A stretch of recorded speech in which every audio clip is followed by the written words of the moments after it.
Perkenalkan, nama saya Irwan. Saya akan mengajar matematika di kelas 7, terutama kelas 7 reguler.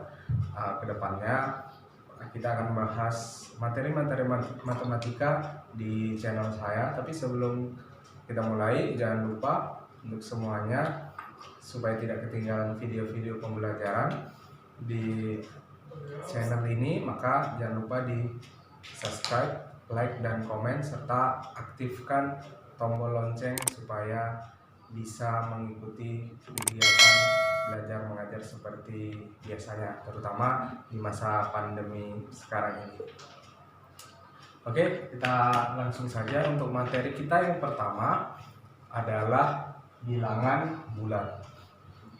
Materi bilangan bulat ini pada dasarnya secara umum itu sudah kalian dapat waktu kalian di sekolah dasar.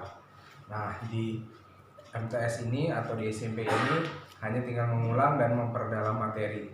Oleh karena itu, kita tinggal mengulang-ulang materi, kemudian bagaimana supaya kita tidak lupa materi-materi yang sudah diberikan pada pembelajaran-pembelajaran yang telah lewat. Oke, bilangan bulat itu apa? Kita lihat. Bilangan bulat adalah bilangan yang utuh. Apa maksudnya bilangan yang utuh? Artinya bilangannya itu berdiri sendiri, tidak ada unsur pecahan di dalamnya, baik itu pecahan desimal, pecahan campuran maupun pecahan biasa. Kemudian yang terdiri atas bilangan positif, bilangan negatif, dan nol. Jadi ada garis bilangan seperti ini. Kalau yang di tengah ini nilai yang kita sebut sebagai angka 0, dialah yang pemisah antara angka yang positif atau bilangan yang positif dengan bilangan yang negatif. Jadi kalau ke kanannya 0 ini adalah bilangan positif. Oke, kemudian untuk yang ke kiri ini adalah bilangan negatif. Oke. Kalau angka 1 sampai seterusnya itu biasa disebut sebagai bilangan asli. Sementara kalau kita buat dari angka 0 itu kita sebut sebagai bilangan cacah. Kalau dari 1 sampai seterusnya 1, 2, 3 sampai sebanyak-banyaknya itu kita sebut sebagai bilangan asli. Sementara kalau dari 0, 1, 2, 3 dan seterusnya itu kita sebut sebagai bilangan cacah. Kemudian kalau penggabungan antara 0 bilangan positif dan bilangan negatif itu kita sebut sebagai bilangan bulat. Lalu bilangan bulat positif semakin ke kanan nilainya semakin besar. Nilainya semakin besar. Kebalikannya, kalau untuk bilangan negatif semakin ke kiri nilainya semakin ke kecil. Jadi kalau bilangan negatif ini yang agak susah ya, karena kita sudah terbiasa bilangan positif, gitu ketemu bilangan negatif susah membedakan. Tapi yang harus dipikirkan adalah bahwa bilangan negatif itu kebalikan dari bilangan positif. Jadi kalau bilangan negatif itu semakin ke ujung, walaupun bilangannya jadi lebih besar, tapi nilainya jadi lebih kecil. Kita lihat, kita akan membandingkan bilangan menggunakan tanda lebih besar dan lebih kecil. Bagaimana membedakan tanda lebih besar dan lebih kecil? Lebih besar, lebih kecil. Kita tarik garis, kalau gini terbentuklah huruf B, yang artinya ini untuk menandakan dia lebih besar. Kalau begini dia huruf K, menandakan dia jadi lebih kecil.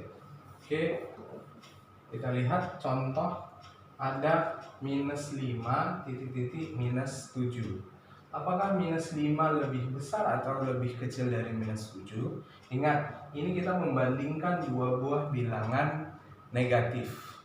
Mana yang lebih besar? Karena bilangan negatif semakin ke kiri nilainya semakin kecil, maka negatif 5 lebih kecil dari negatif 5 lebih besar dari negatif 7. Nah, walaupun di sini 7 angkanya lebih besar, iya, angkanya lebih besar, tapi ini negatif. Walaupun angkanya lebih besar, tapi nilainya jadi lebih kecil. Itu dia perbedaan antara bilangan positif dan negatif. Kalau kita lihat ini, negatif 7 dengan negatif 10. Ini juga lebih besar. Negatif 7 lebih besar dari negatif 10. Kenapa? Karena negatif 10, karena negatif 10 dia semakin ke kiri. Oke, kalau ini 5 dengan negatif 2, bilangan positif kita bandingkan dengan bilangan negatif. Maka sebesar apapun bilangan negatifnya, maka akan nilainya selalu lebih kecil dari bilangan positif. Oleh karena itu, di sini kita isi tandanya lebih besar. Oke, kalau yang ini negatif 23 dengan negatif 32. Nah, yang satu 23, yang satu 32. Nah, tapi ini dua buah tanda negatif di depannya. Maka tandanya lebih besar atau lebih kecil? Ya, tetap lebih besar. Nanti kalau ketemu misalnya negatif 100 dengan negatif 1, kira-kira lebih besar yang mana? Nah, negatif 100 atau negatif 1? Kalau lebih besar negatif 1, maka di sini kita buat lebih besar atau lebih kecil? Lebih kecil. Artinya negatif 100 ini nilainya lebih kecil dari negatif 1. Oke dia. Paham ya?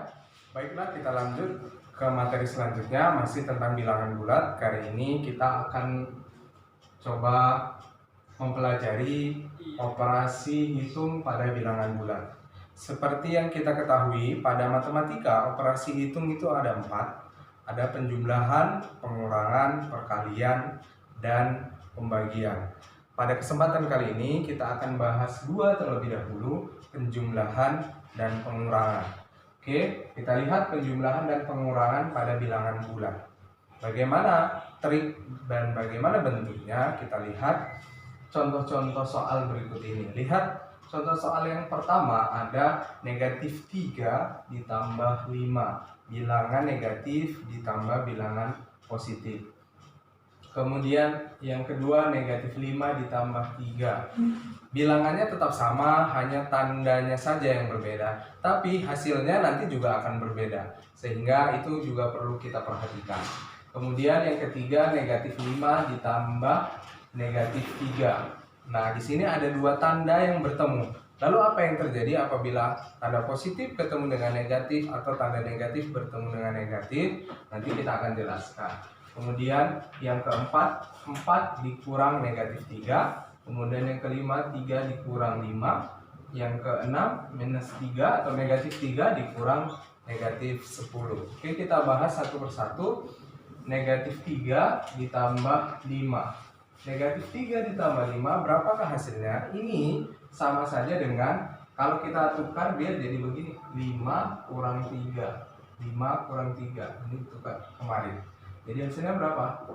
2. Bisa seperti itu. Jadi kalau kalian nanti ketemu negatif 4 ditambah 7 misalnya, negatif 4 tambah 7. Bagaimana supaya nggak bingung? Tukar tempat saja. Jadi 7 kurang 4. Jadinya berapa? 3. Seperti itu. Oke. Kemudian kalau ini negatif 5 ditambah 3.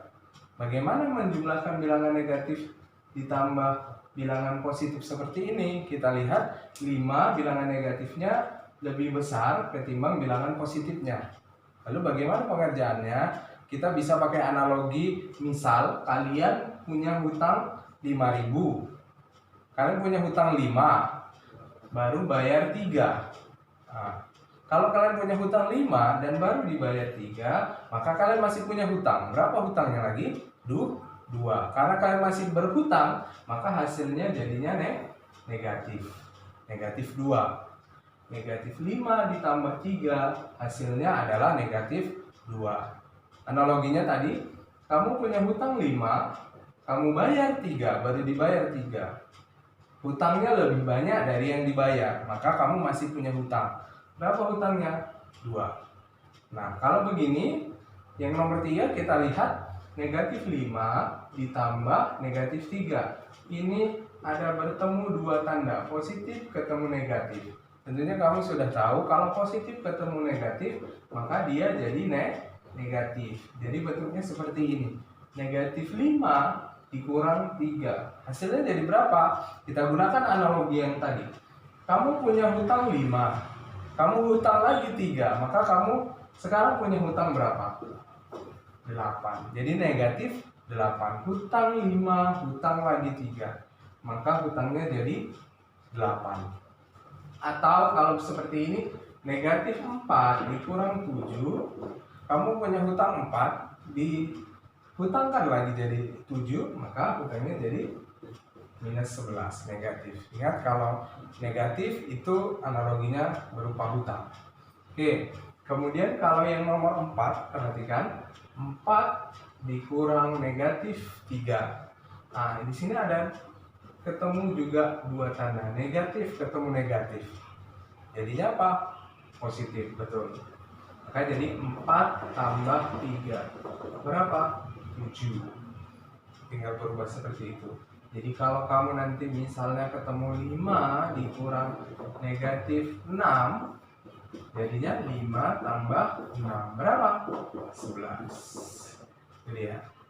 Kalau yang ini, soal yang kelima, 3 kurang 5. Cuman ini 3 kurang 5. Sebenarnya bisa. Bagaimana? Tinggal dikurangkan saja. 5 kurang 3 berapa? 2. Tapi karena ini terbalik, maka dia jadi negatif 2. Oke. Jadi kalau kalian ketemu misalnya berapa? 2 dikurang 8, kurangkan saja dulu. 8 kurang 2 berapa? 6. Jadi negatif 6. Seperti itu. Kemudian kalau yang ini negatif 3 dikurang negatif 10, negatif 3, negatif ketemu negatif jadi positif 10.